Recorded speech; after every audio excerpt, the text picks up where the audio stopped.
Well, now we're getting into the weeds. Now we're going to talk about specific behaviors of leaders, managers, and followers. Within this, the aspects of these particular behaviors might vary in specifics from job to job, from role to role, from team to team, but the fundamental nature of them stays the same. And these were most clearly defined when I was first in my first platoon. Remember that story walking across the quarterdeck with the crazy SEALs talking about dead animals? Well, what I learned very quickly was that the hierarchy of roles was very clearly defined, and how they fulfilled those roles was very specific as well. The behaviors of the individuals.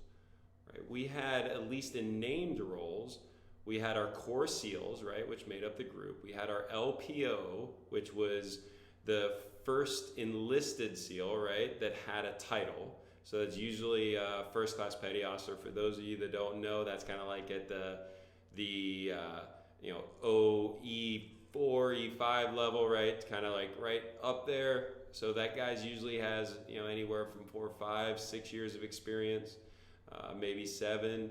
And then after that, we had the chief. So our chief was our most senior enlisted SEAL.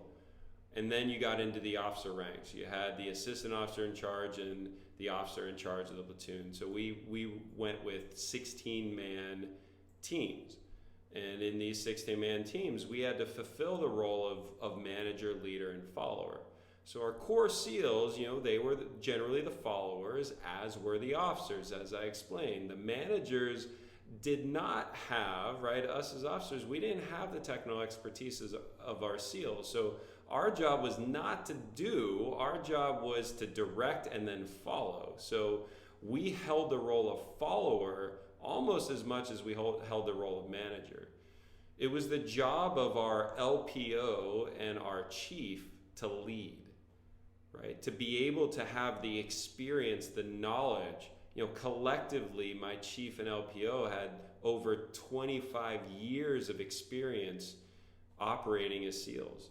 Years and years of training. They'd seen so many things, right? Their job was to not only take effective action, but ensure that the right actions were evoked in the junior SEALs, right? So they were in the thick of it, and we, as managers, as officers, took as much direction from them, if not more direction, especially out in the field, than we ever gave them. And our job as officers, as managers, was to make sure that we were a big umbrella that made sure that none of the crap that came down from the senior members of our team ever landed on our SEALs, right? We wanted to make sure they had this pristine environment to do their work, right? It was our job that they didn't have to worry about equipment or schedules or ammunition or training or flights or equipment. Like, that was our job, to make sure that they were enabled and supported with everything they needed so that they could take effective action and we could follow their effective action in producing that desired end state. And as odd as it was, right, most of the time being a manager is not the most fulfilling job, right? All I ever wanted to do when I joined the SEALs was be the one with the sniper rifle, with the M60, blowing stuff up and shooting the bad guys. When in reality, I spent as much time behind a desk, and I have to say I felt really fortunate about being an officer in the teams, in the SEAL teams, is that I got to operate a decent amount, right? Because we're such a small unit, but always in a following role behind my subject matter experts.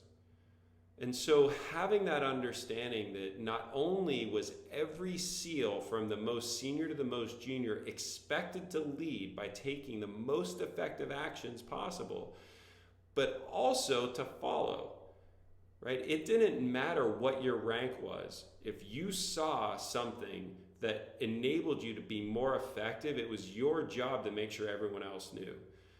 And the most senior enlisted guy with 20 plus years of experience would immediately change his actions if the most junior guy found a more effective approach to a problem. And that's what made us so effective.